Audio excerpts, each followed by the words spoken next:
Hello বন্ধুরা, কেমন আছো সবাই? আশা করছি সবাই ভালো আছো। তোমাদের ভালোবাসাতে আমিও ভালো আছি। মিষ্টি অফিসিয়াল চ্যানেলে সবাইকে ওয়েলকাম জানিয়ে শুরু করছি আজকের রেসিপি।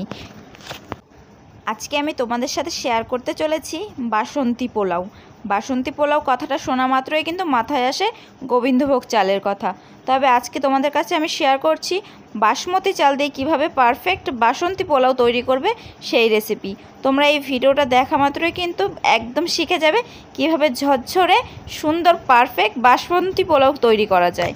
তো চলো বেশি কথা না বাড়িয়ে আজকের ভিডিওটা শুরু করা যাক। আমি এখানে বাসন্তী পোলাও রেসিপিটা করার জন্য এখানে নিয়েছি বাসমতি চাল। এখানে আমি 2 বাটি বাসমতি চাল নিয়েছি।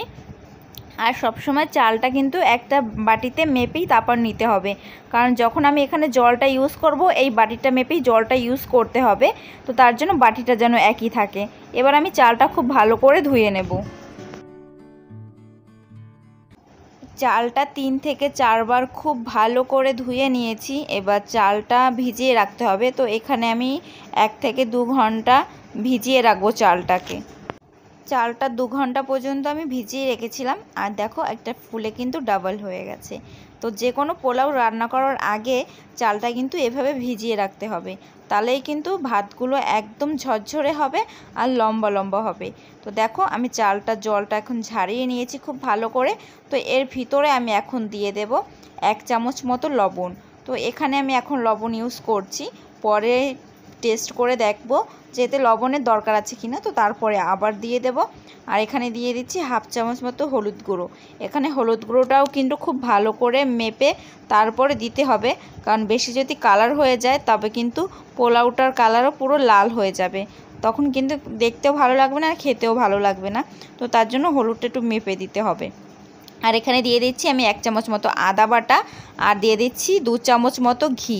ঘিয়ের পরিবর্তে কিন্তু তোমরা এখানে সাদা তেলও ইউজ করতে পারো। তো আমি এখানে ঘি দিয়ে দিয়েছি। আর এগুলো এখন সবগুলো চালটার সাথে খুব ভালো করে মিশিয়ে নিতে হবে। দেখো সমস্ত উপকরণ কিন্তু চালের সাথে খুব ভালো করে মাখিয়ে নিয়েছি। আর এটাকে এখন 10 থেকে 15 মিনিট পর্যন্ত ঢাকা দিয়ে রেস্টে রাখতে হবে। তো 15 মিনিট পর আমি এখানে রান্নায় চলে আসলাম আবারও। তো তারপরে আমি একটা গ্যাসের উপরে নিয়েছি একটা কড়াই। তো তাতে আমি দিয়ে দিচ্ছি খানিকটা সাদা তেল। আর এখানে আমি 2 টেবিল চামচ মতন ঘি দিয়ে দেব। এখানে ঘিটা একটু বেশি পরিমাণ ব্যবহার করতে হবে যদি বাসন্তী পোলাওটা তোমরা একদম পারফেক্ট চাও আর বেশি যাতে টেস্টি হয়। তো তার জন্য একটু ঘিটা একটু বেশি ব্যবহার করতে হবে। তো তারপরে আমি এখানে দিয়ে দিচ্ছি কাজু বাদাম। এখানে আমি 10 থেকে 15টা কাজু বাদাম নিয়েছি। আর এটা খুব ভালো করে ভেজে নেব। তো আমাদের কাজুটা প্রায় ভাজা হয়ে গেছে। এরপরে আমি এখানে দিয়ে দিচ্ছি কিশমিশ। তা কিশমিশটা একটু লেটে দিতে হবে, কারণ কাজুটা ভাজতে বেশি টাইম লাগে, কিশমিশটা কিন্তু ততটা টাইম লাগে না। তো তার জন্য আমি আগে কাজুটা ভেজে নিয়েছি, তারপরে কিশমিশটা ভাজছি। আর দেখো কিশমিশগুলো এরভাবে ফুলে গেলে তো তারপরে আমাদের এগুলো নামিয়ে নিতে হবে, কারণ কিশমিশটা কিন্তু বেশি ভাজলে এটা পুড়ে যাওয়ার সম্ভাবনা বেশি থাকে। বাকি রান্নাটাও কিন্তু আমি এই তেলেই করব। তো তার জন্য আমি এখানে দিয়ে দিচ্ছি এই ঘিয়ের ভিতরে 2টো তেজপাতা দিয়ে দিলাম। আর দিয়ে দিচ্ছি 4-5টা এলাচ, যেটা আমি মাঝখান থেকে একটু ফাটিয়ে নিয়েছি। আর দিয়ে দিচ্ছি 3-4টে মতো লবঙ্গ। আর দিয়ে দিচ্ছি 1 টুকরো দারচিনি। তো এইগুলোকে খুব ভালো করে এই তেলের সাথে ভেজে নিতে হবে, যাতে এই গরম মশলার ফ্লেভারটা পুরোটাই তেলে চলে আসে। তো কয়েক সেকেন্ড মতো মশলাটাকে খুব ভালো করে তেলের সাথে মিশিয়ে নিয়েছি। এরপরে আমাদের ম্যারিনেট করা চালটা আমি এর ভিতরে দিয়ে দেব।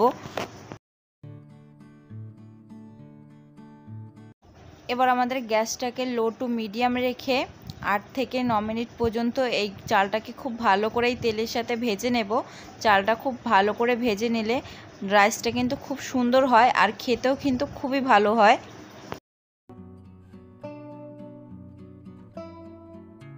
তো 8 থেকে 10 মিনিট সময় নিয়ে চালটাকে কিন্তু খুব ভালো করে ভেজে নিয়েছি। আর চালটা এখন পুরো ড্রাই হয়ে গেছে। আর চালটার ভিতরে যে জলগুলো ছিল সেগুলো কিন্তু আস্তে আস্তে একদম শুকিয়ে গেছে, চালটা একদম ঝরঝরে হয়ে গেছে। তো এইভাবে কিন্তু চালটা ভেজে নিলে খুব ভালোভাবে পোলাওটা তৈরি হয়ে যাবে, খুব ঝরঝরে ভাতটা হবে। আর এর ভিতরে আমি এখন দিয়ে দিচ্ছি জল। তো তো যে বাটিটায় আমরা চালটা মেপেছিলাম সেই বাটিটায় করেই আমি জলটা দিয়ে দেব। যেহেতু আমাদের এখানে চাল আমি 2 বাটি দিয়েছি, তো জলটা আমাকে এখানে 4 বাটি দিতে হবে। তো এই পরিমাণটা কিন্তু অবশ্যই বুঝে দিতে হবে, কারণ যদি জলটা বেশি হয়ে যায় তবে কিন্তু ভাতটা একদম গলে যাবে, তো পোলাওটা কিন্তু পারফেক্টলি বাসন্তী পোলাওর মতো হবে না। তো তার জন্য জলটা একটু মেপে দিতে হবে এর ভিতরে।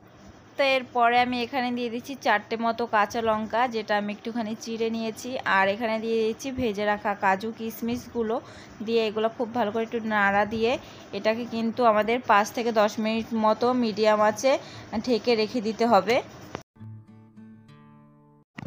তো 5 মিনিট হয়ে গেছে, এখন আমি ঢাকাটা সরিয়ে নিচ্ছি। আর দেখো ভাতটা কিন্তু খুব ভালো করে ফুটে উঠেছে, দেখো একদম পুরো টকবক করে ফুটছে।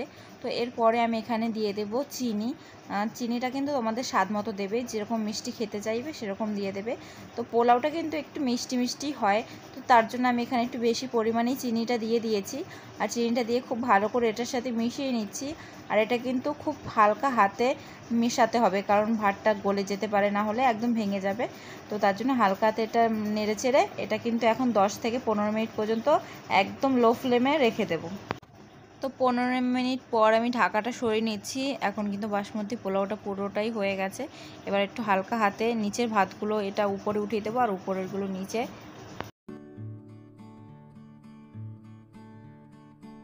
তো এইভাবে হালকা হাতে একটু নাড়াচাড়া করে নিলাম। তো এরপরে আমি এখানে অ্যাড করছি লবণ।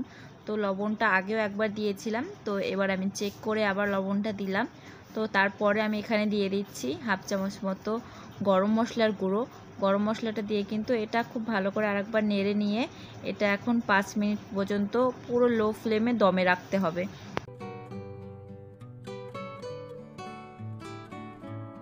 তো 5 মিনিট পর আবারও ফিরে আসলাম, আর দেখো আমাদের বাসমতি চালের বাসন্তী পোলাওটা কিন্তু একদম পারফেক্টলি তৈরি হয়ে গেছে। তো দেখো কতটা ঝরঝরে হয়ে গেছে, যেহেতু আমাদের চালটা একটুখানি ভিজিয়ে রেখেছিলাম, তো তার জন্য কিন্তু এটা তৈরি হতে বেশি সময় লাগেনি। তো এটাকে কিন্তু এখন গ্যাসটা অফ করে দিয়ে আরও 5 মিনিট পর্যন্ত ঢাকা দিয়ে দমে রেখে দেব।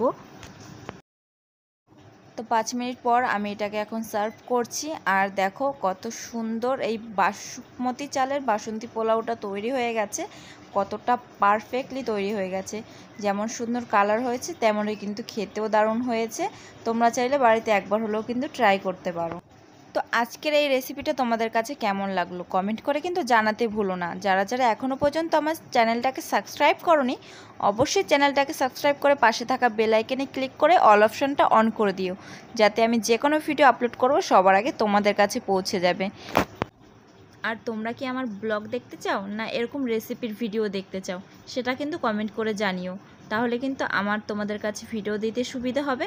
তো আজকের ভিডিওটা এত পর্যন্ত শেষ করছি, ফিরে আসবো নতুন দিনে নতুন আরও একটা রেসিপি নিয়ে। ততক্ষণ সবাই ভালো থেকো, সবাইকে টাটা।